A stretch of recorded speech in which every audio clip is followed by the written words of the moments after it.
I usually don't get starstruck, but as you can see by my shirts, this is one of my favorite movies. But as you may not know, it's one of my favorite movies of all time, and it's very special to me. And this has been an absolute dream come true. Well, this is, we have something in common. Oh yeah? Because this is one of my favorite movies as well. Oh my gosh. I could talk to you for weeks about this, but We'll be brief. Yes, of course. The answer is, it took forever to get into makeup. Let me anticipate the questions. No. Oh, no. I want to ask you, since this is one of my favorite movies of all time, and I'm a huge fan, what is something that you're a huge fan of? Huge fan of. I like any sort of VIP line I can get in, that kind of stuff. Yeah, that makes sense. Table. Yeah. We recognize at a game where they give you better seats or something. Right. That's always the perks. Mm-hmm. But otherwise, I'm just an old geezer now that just sort of goes to a few of these shows and makes people like me incredibly happy. Fans, and get to just sort of experience some of the. Sorry, real quick. Don't mind me. Okay, there we go. I get to experience, what the impact that this movie had on people, which is really surprising. It wasn't just a movie-going experience.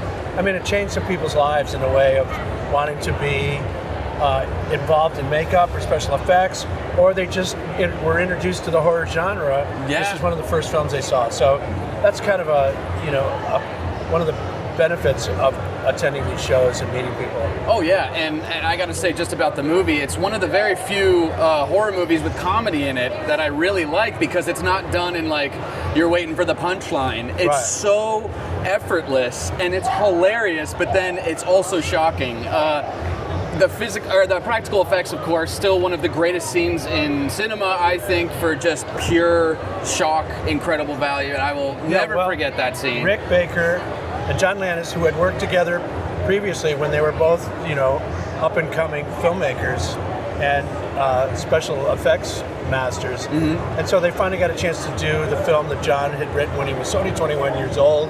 And they collaborated in a way that makes, and the thing about the screenplay that John wrote is it flows. I mean, the comedy comes from that sort of what they call, organic relationship. Griffin and Dunn, who plays Jack, and myself, that's sort of where the comedy comes from.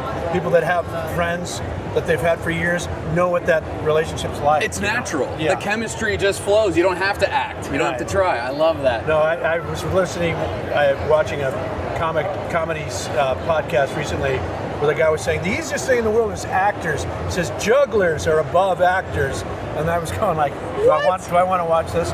Just because it's so easy. Says I had never been in a movie before, but I got a chance to act, and you know why? Because it's so easy. And I was going like, buddy, you have no idea. Yeah, you don't really know, but I thought it was kind of a crack up because, when the script is good, it's not so hard to try to pull it off as an actor. Was that how you felt with American Werewolf? Yeah, was it just I understood. I mean, I could, it resonates. The character, I understood the character right from the beginning.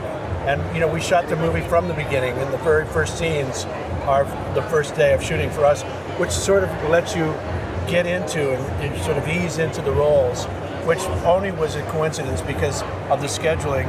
Rick Baker needed as much time at the back end to prepare. So it wasn't to sort of help us.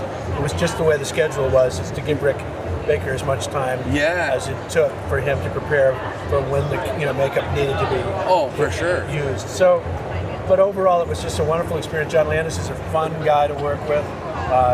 He's very decisive. I mean, he knows you're not going to be wasting your time. If he gets it on the first take, you're moving on. And you go, well, wait a minute, I'm ready. I got what I need. I liked it. That's the director. And that's something special because I've worked with people that couldn't decide. Yes. And they just keep working, and you kind of going, I think we got this. No, well, they're perfectionist. They're just insecure. They're not sure if they got it. A lot of artists are like that, and they're their own worst enemy, me included. And it's like it's tough to, sometimes, like you said, just move on. It's okay. Do it, and then go to the next thing. You'll love it. And then go to the next thing. Yeah. And you trust the process. That's what it's about. Yeah, exactly. And John he's wonderful at that. Rick Baker, on the other hand, a real perfectionist artist who he'd sit there as many days as he could be given to make me up.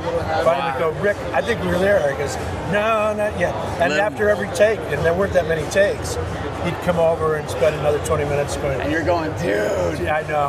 I'm over this. I'm really over this. Can we be done? Yeah. But overall, yeah, fun experience. Oh, amazing. I know you as David Kessler.